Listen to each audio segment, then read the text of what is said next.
We are back with another exciting interview on the Untold Stories, bringing you the best of interviews that you can get right here on the Untold Stories. And today, we are the Kotoku Boxing Gym, born in the family of boxing, or from the family of boxing. I mean, his father was a boxer. His two brothers were boxers. He has also groomed himself to become one of the great amateur boxers that we have in Ghana. He currently is an Olympian. He has been to the Commonwealth Games. He has fought many bouts and he has an incredible result when it comes to his fight that he has participated in so far. It's no other than Shakur, and he is the one that we will be having a chit chat with on today's episode of the Untold Stories. My name is Betty Yosin. Just stick and stay in a jiffy. We will be right back.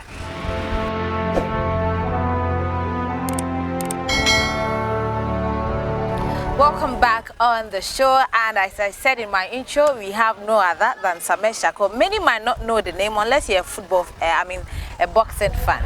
If you follow boxing so keenly, you would know this young gentleman that is seated here. Shakur, welcome. Thank you.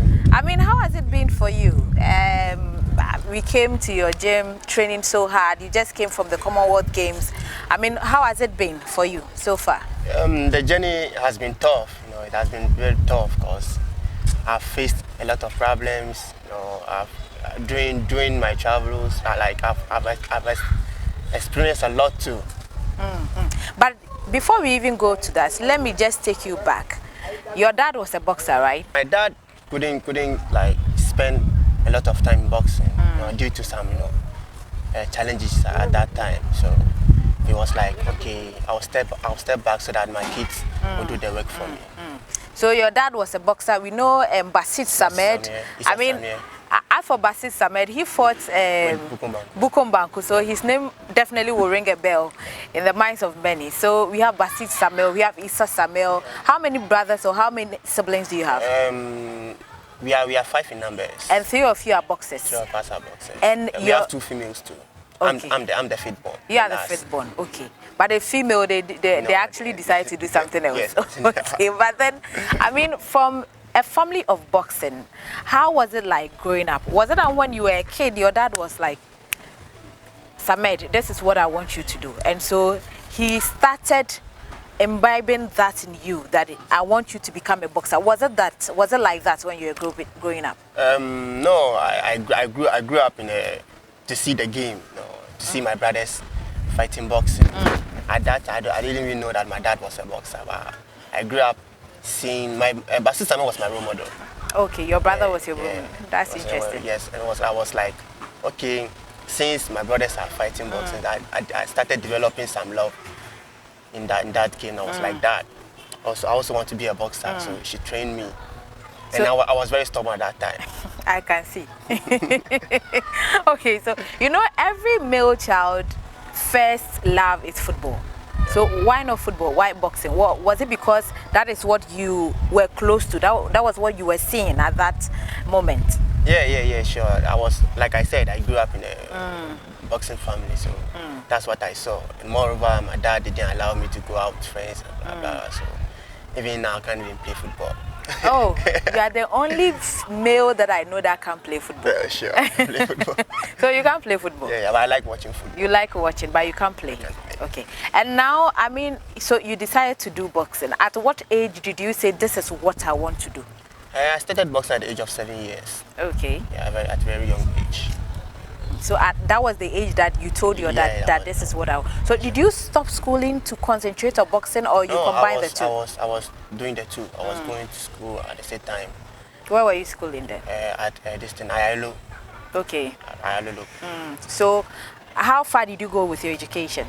I completed GSS. I couldn't further up my education due to traveling and stuff. Because I was called in the national team. And we train 2 times a day. So you chose boxing over school? I didn't choose. I wish I could go back to school, but due to the time, because I will wake up very early in the morning, have to be in training with the national team. We close around 10, 11. What time will I get back and go to school? In the evening too, I'll train around 3. So boxing took much of my time, more of my time. So I was like, okay, let me just leave the school. And you were getting money at that time, so you were so much involved with the money that were coming and no school. I was not getting much. At that time, I think I was good. I was participating at the distant little games. So I was not earning enough. But is boxing lucrative in Ghana? It depends. You know, like, yeah, where your luck. I don't know. Boxing, dude. It's like I said, it depends. It depends. You know, because we the national team boxers, we face a lot of problems when it comes to traveling.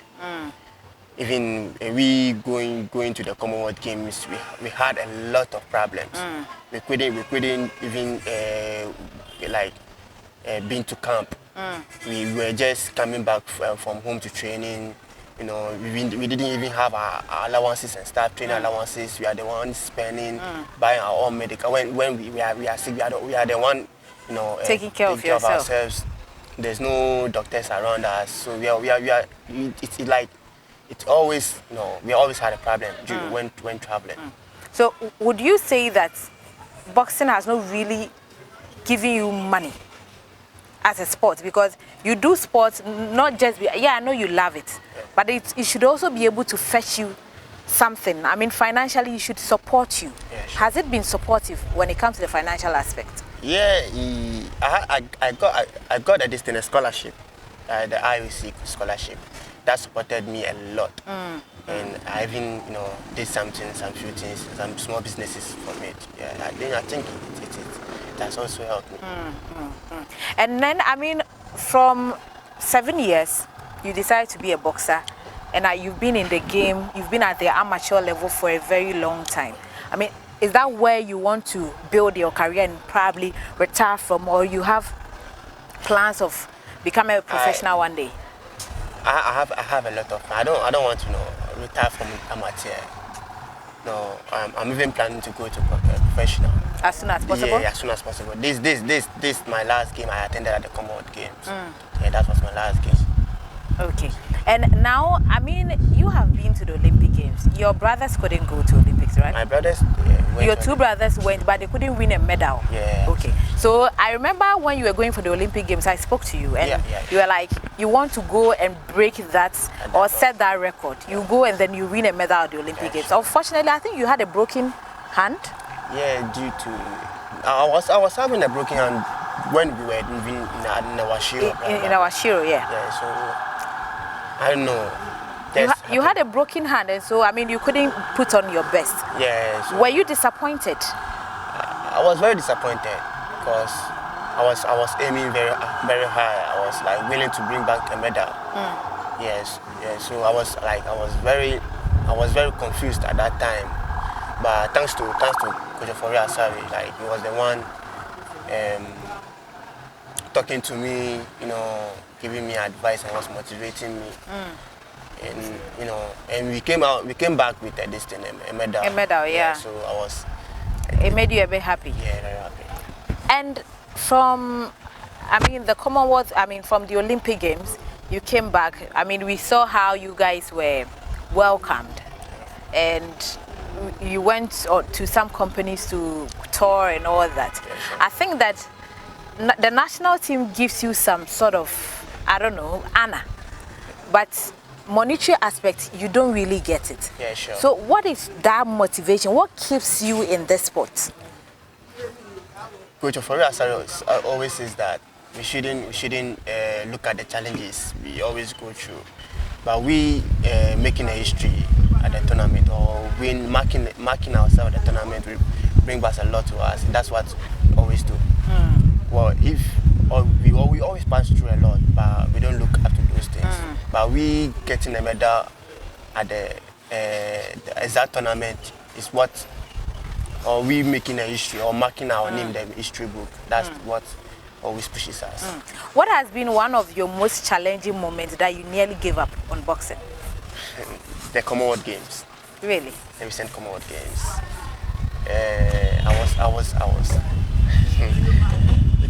I was very disturbed, of course.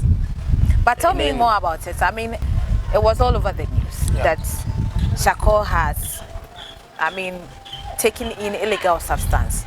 Meaning doping. Yeah. And so you've been suspended from the Commonwealth Games. How did that happen? Was it that you took something unknowingly, or? Yeah, it was not unfortunate that I didn't know that this medicine was a banned substance. Was it a medicine? Yeah, I was sick by then. 2 weeks to the tournament. So since we are home, no one is giving us money. Was it headache, malaria? It was fever. Okay. Malaria fever. So I was, taking a lot of medicine. I'll just go to a pharmacist and be like, oh, this is what I'm feeling, this is what I'm feeling. So, okay, take this, take that.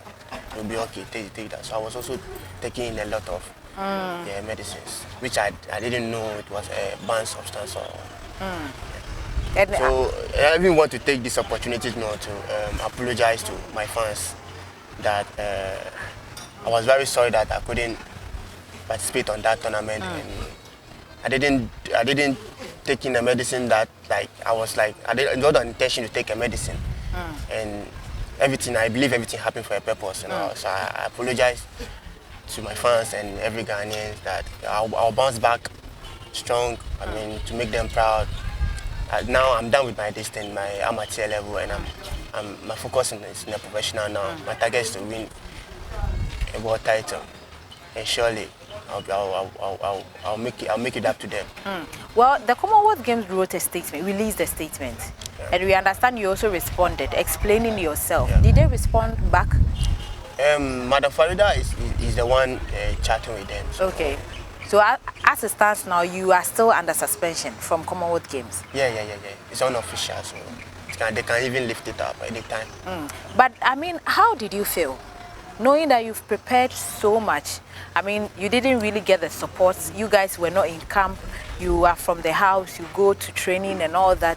And then it gets to the D-Day and there's news. You've been suspended because you've gone to take an illegal substance. How did you feel? I was at that time. We done training. If I'll be fighting tomorrow, like the next day, we done training today. I was on my weight. I was with Kuchasari and White, Charlie White.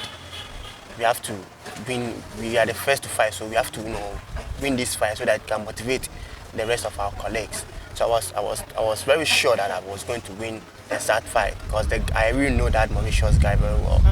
Yeah, I've seen him many times in the tournament. He's in my weight class, and I was very, very confident that I'm going to win the fight and I was going to win a medal at the distance. So I was there in the evening that Coach Ofori Asari called me.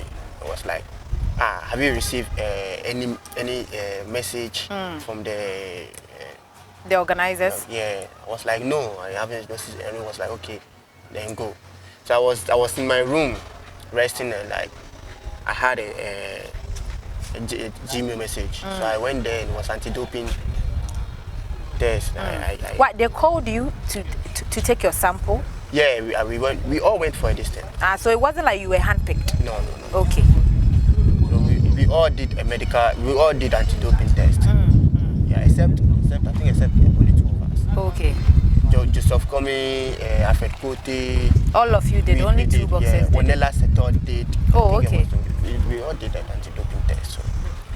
So like Kudasari said, this is what happened. And I was like, how? How did it happen? I didn't take any medicine since we arrived here.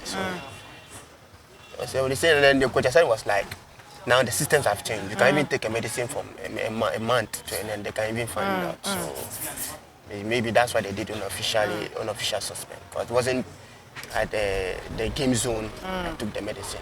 It was back in Ghana. Where I took the medicine. That might be your most heartbreaking moment. Seriously. I was very heartbroken. And even my dad was very heartbroken. So I need to apologize to him. So that there's more years ahead because I'm 23 years and there's more years for me to recover all these things. So but Samed, before we end, do you think, I mean, being an amateur, you were not really lucky?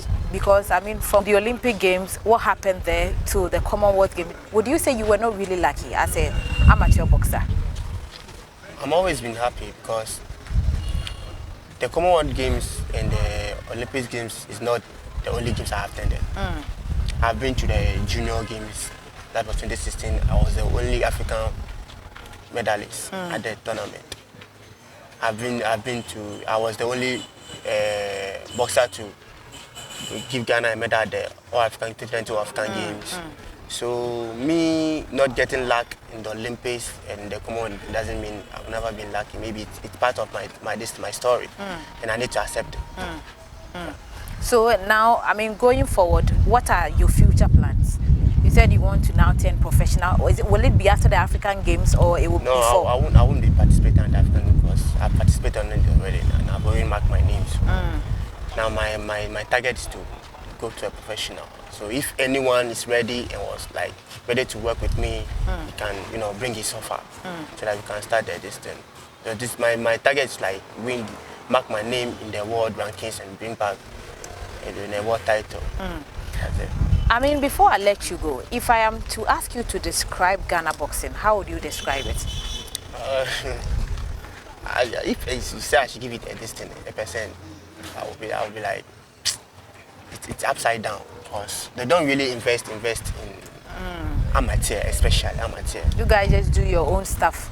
You go and win medals, and the government is making noise. Yeah, we always squeeze stone to get water. That's what we always do. How do you feel when you go and win medal? You come back to Ghana, and then there's whole pageantry, a whole noise, welcome and not farewell, knowing very well that when you were training, there was nobody there. Yeah. How do you feel when you see those things? Oh, I always feel happy because before we go to that tournament, we always promise to bring back a medal. We always come with a medal, so that means we always fulfill our promises.